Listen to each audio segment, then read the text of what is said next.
when I finally quit, I was trying to figure what do I want to do.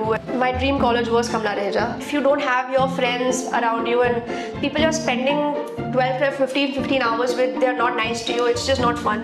I mean, I was a rebel back then and I did some stupid thing. I was just like, I didn't even know architects could do that. Like, lights basically started because I felt like there was a gap in the market. 4 months into our studio, COVID hit. And I had nothing to do. I actually don't know a lot about lights till date.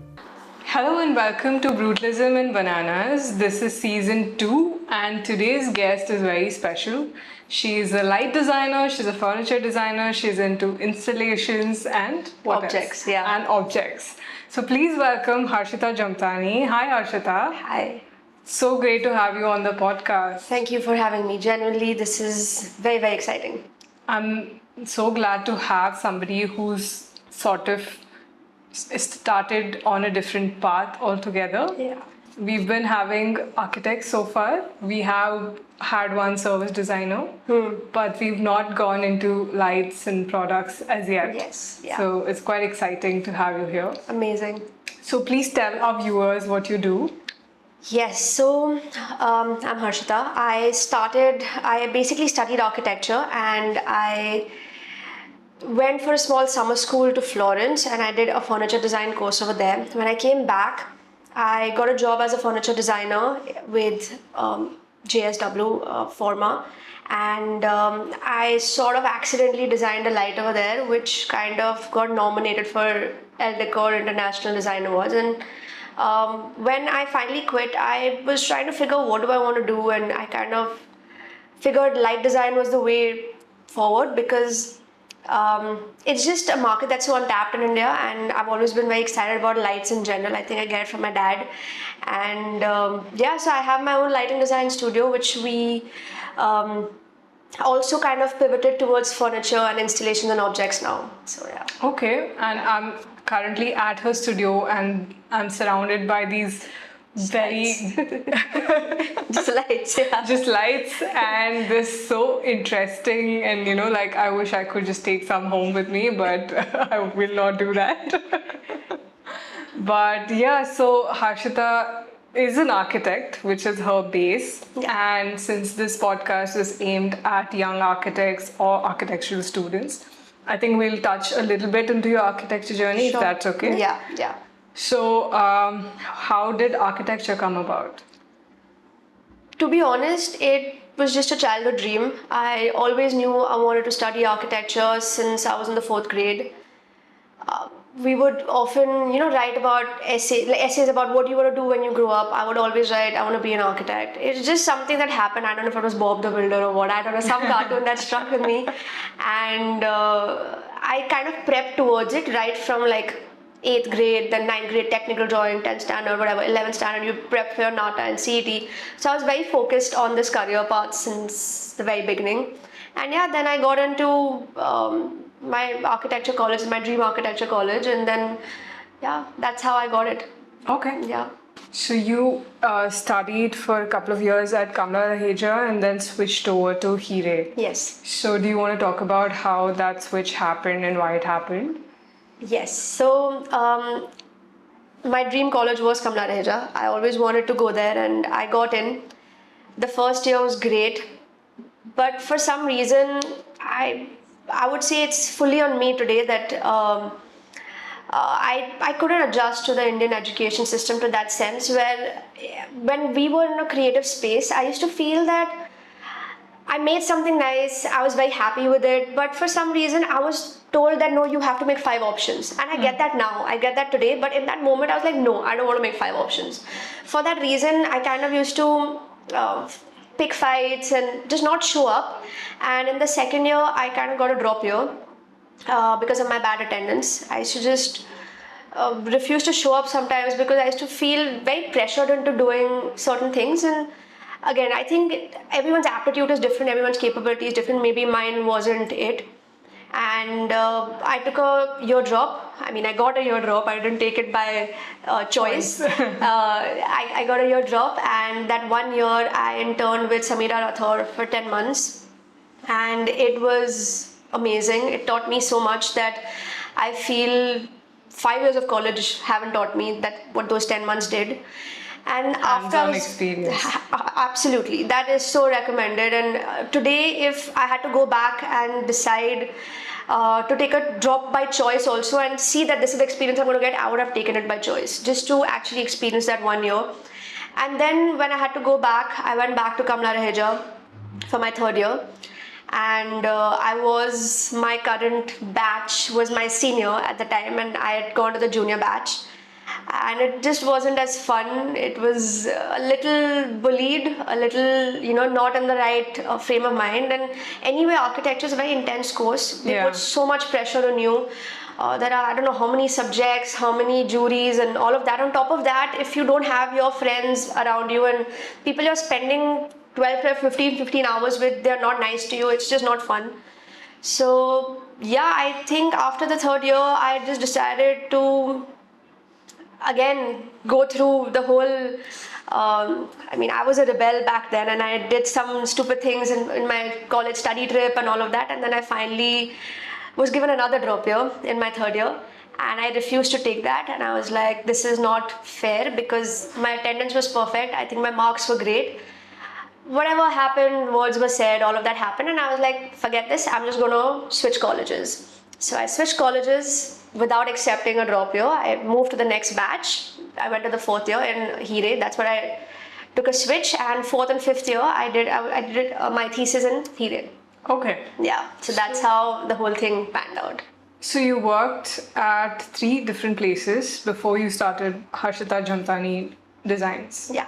That was Sameera, Rathod, KNS, and JSW. Yes. So can we talk about all 3 experiences?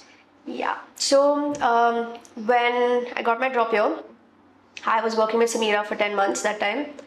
I was exposed to Big Piano, which is her furniture brand and lighting, and I think I was just like, I didn't even know architects could do that. Like it was a step into a whole new world, and of course she's absolutely amazing at what she does. She's like so good. I'm still a fan of her work. So I got to work on her website. So I really brushed up on my software skills, just all possible softwares that existed. I used to basically go to this place in the morning before office. I used to go learn softwares. I learned 6 different softwares for class. I used to go for those classes. Oh, okay. Then I used to go to Sameera, and then I used to come back and finish my those portfolios that you had to create to go back next year and submit. So the homework sort of things I used to do. So whatever I could learn in the morning, I could actually apply it immediately in the afternoon, which was very helpful.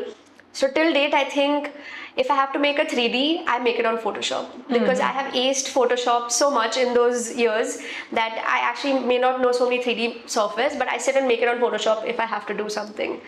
So yeah, I think I'm very grateful for that experience. And I just sitting for client meetings, seeing, it was basic intern work, but I just got exposed to so many kinds of people over there who've come from, because she still is such a big deal in the industry that everyone coming there was just like so brilliant that I got to sit around people who were with that caliber. Then after that, I had KNS Architects, which was a part of our college internship. Yeah. Again, a great place to work. I got to see a little bit of working on Mumbai airport, a little bit of, just facades of buildings. All of that was very cool. But again, the best project that came out for me was making an outdoor bar for a client over there. And again, by chance, I just hit furniture again. And then when I went to JSW, it also started with an internship. And then I was made permanent over there. I was there for almost 2 years. And as a furniture designer, it was one of the best experiences because it was best of both worlds. It was a startup with good funding. Yes. So I was the 4th team member. By the time I left, I think there were 40 people. And initially, out of maybe the first 20 people, I was the only girl who used to, and not married, everyone else was like these older men married with kids. So I got to see a very different side again. Most of them were ex-Godrej. So just a working culture of how Godrej used to work, how JSW was. It was more corporate? It was very corporate, very, very corporate, in a way where, because our office used to be Jindal Mansion, we sort of, I remember this one time, because it's such a clean white building. I remember we were sitting and we had these little partition boards between like the two desks, and I put like a bunch of post-its over there. And I was asked to take them off because it doesn't go with the decor. But I'm just saying that it's so corporate because as designers we are really messy. We want things all over, and over there I couldn't even put up like 4 post-its. I mean, of course that changed over a period of time when now of course it's more creative people came in. A lot of more creative people came in. This was initially, but now they have an interior section as well. They have like another furniture gallery, lighting gallery now. So I think that was a very good experience. And when I joined, they had not even named the company. It was called Forma or JSR, but that naming process wasn't done till then. So as yet, I actually got to see that as well, of how do you actually go through the whole branding process, and that helped me when I started my your own brand company. Yes. Right. And what about your experience at Florence? How did that shape how you see things now? Yeah, so I think, of course, like I said, the education system was very different there. But having said that, I was there for a very short time. My course was really short. And the 3 months that I spent over there, I spent just seeing things around me and visiting the galleries, the museums locally. And I just had other fellow designers from different parts of the world seeing it with me. So it just felt like, it didn't feel like I was different. It felt like we're all sort of in the same boat. And even though our languages, our cultures were so different, but the way we used to look at a specific piece of art, or even like a chair that is designed for in front of us over there, we all had like very similar point of views, very similar perspectives. And I think that helped me realize that I am a part of a bigger community. When it comes to a design community, it's not just here, but it's like kind of, it just kind of broadened my horizon in that sense. Okay. Yeah. So we now have a rapid fire round. So we'll have a little bit of a fun session, and I'm going to have a couple of questions. I think there are around 4. Okay, cool. And let's start. Yeah. Sketchbook or iPad? Sketchbook. Favorite material to design with? Clay. Best friend and worst enemy. Light you wish you had designed? Oh, there are so many. I think I really admire Mansi Jade Design's new collection. I think it has a lot of flowers. Like, I am doing something with this Mansi. I'm already doing it, but yeah, I think I really admire that. So I think I would name an Indian design only. Okay. Yeah. Which is the world's most expensive lamp? It was recently sold at an auction for $7.5 million.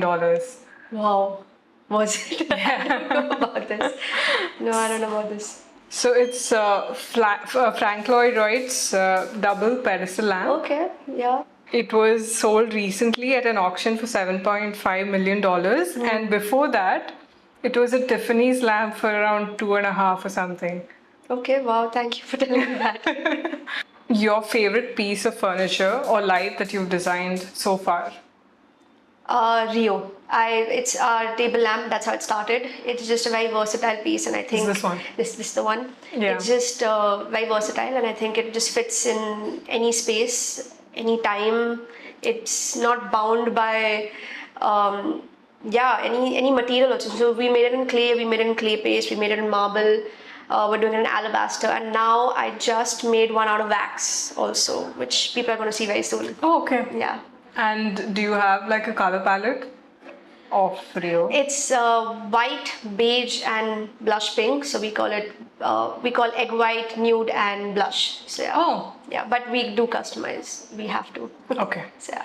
And a lot of artists have also collaborated with us, so they hand paint on it. Oh, okay. So we've collaborated with almost 4 artists on this piece now.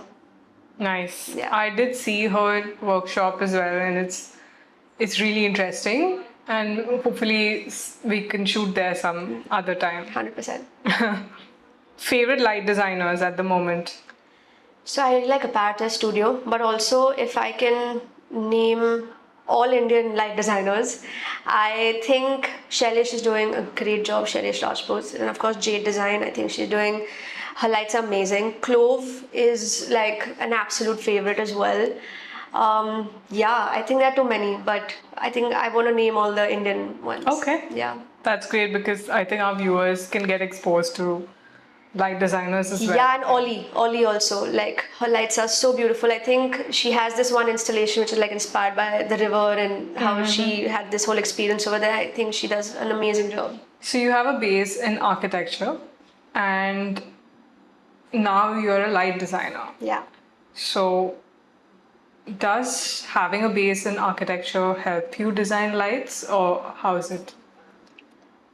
I mean, architecture, of course, is the mother of all design, but I'm not sure if it directly helps me. It helps me in the way that we do a lot of custom work for architects and interior designers today. So when they share like their view or their brief or their drawings, it's easy to relate and they kind of feel that, okay, she's understanding what we're saying.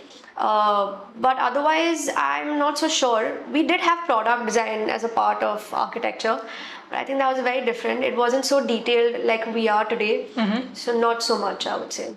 Not so much. And you did say that you were working on a lot of furniture in all these three places that you worked with, Sameera and the other two. But you've chosen light design instead. So is there a reason why you chose light instead of furniture? I mean, you do furniture, but then as a main focus. Yeah. So I mean, furniture is a very small part of what we're doing. Hopefully we can increase that slowly. But lights basically started because I felt like there was a gap in the market. We made our first product, Willow. It's a wall light in terrazzo, and it basically came about because a friend of mine was making a house and she's like, I want a nice balcony light which is going to be mostly switched off, so it should not look ugly when it's off, because every light when you turn it on obviously looks nice. So we were trying to find something for her. I mean, it was just me that time. So I was trying to find something for her, and everything that I found was very Chinese, very plasticky. Yeah. And we were like, okay, there's obviously a gap here, and we can. And also, I feel people today are so well traveled. They have access to Pinterest, and they can do their own interiors to some extent. They can do their furniture to some extent. Everyone has a carpenter, upholstery guy, whatever. But people can't make their own lights yet. So that's what I thought, that there's some time till we can be replaced in this world, and I should start as a light designer. And that's how it happened. It was purely seeing a gap rather than something which started out of passion, I would say. It was fun. Obviously, it was fun designing lights, but in that moment, it was just like, okay, I'm just out of college and I had a job, and I quit. I need money, so it just started in that sense. Yeah. So that's how I think I became a light designer, and things worked out in our favor.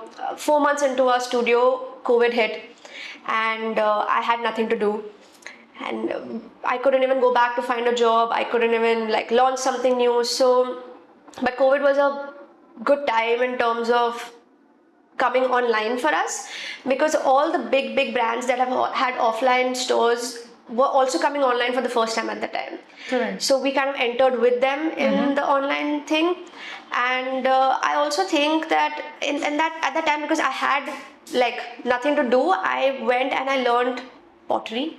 I went and I learned how to actually work with clay. It was just purely out of boredom, and I was like, this is a bowl, this is a glass. What if I just place it like this, turn it around, and put a bulb inside it? What it's going to look like? And it was as simple and basic as that, and it just worked in our favor from there. Yeah, and I think you're doing really well, because I really liked all the pieces that I saw, especially here as well as on your website, because I've been stalking you almost to sort of prepare the script for this show. Thank you so much. Yeah, it's very interesting pieces. What would your advice be to youngsters who want to delve into different design disciplines, not just stick to architecture as such, or want to experience the other disciplines a little bit and see if that is something that works for them better than architecture does? Yeah, I would say do it. I think just because, like, I think that happens to most of the people today. If we had a batch of 60-80 people, how many people are actually practicing as architects, right? So I think we should not be afraid to be even in graphics or just visuals. However, I think for me the way it worked out was I used to cross out things I didn't want to do. Like, I'm like, okay, I don't want to do landscape, I don't want to do interiors, I don't want to do whatever XYZ, and then that's when I was left with very few and I tried those out. So I think that also helps, because you don't know what you want to do till you actually try it, right? Try it out. Yeah. But you know for certain that, okay, this is not meant for me, so you can just cross that out and move on. So I think to everyone who's out there and wants to try something different in design, I would highly recommend it. You should definitely do it and not give up in the first 2-3 attempts. I would say just keep at it, keep trying, and one day it will just click. One day it'll just work out for you. Because more than being motivated every morning, I think it's very important to be disciplined when you come to office. Right. Yeah. Consistency is what has helped us, I think, because we were consistently making a lot of mistakes, but then we were making new mistakes. We were learning a lot of things in the way. I actually don't know a lot about light still date, like if I have to put tech in it, or if I have to put AI in it, or if I have to do like some sort of automation in it. I actually don't know yet. I know about the shell, I don't know about the electrical inside as much I'd like to know. So I think it's going to be forever learning. Yeah, you're just going to keep learning throughout. So yeah, I think absolutely recommend it. Yeah. So I think, yeah, people who have still not found their footing, where they've done architecture but they feel like something's missing, I think they should definitely at least try out other disciplines before shifting to something else altogether. Yes. Yeah, I mean, because I have friends who have studied architecture, and one is an author. She writes about mental health of architecture students. One is a baker. She bakes with a lot of geometric forms. So yeah, I think it doesn't end there. I mean, of course, for me, like I said, architecture doesn't really help in a day-to-day way, but maybe somewhere deep down, of course, because I have that backing, because I have that knowledge in terms of design, it may just reflect somewhere, which I also don't know. Like, I don't know if it does. But yeah, I think just doing architecture and moving in that direction is not what it's about. It's about exploring other designs, design fields as well. This has been an extremely informative and fun session. Thank you, Harshita, for carving out the time to do this with us. And thank you for showing us that architecture can just be the stepping stone to something else. Yes. Thank you so much. Thank you.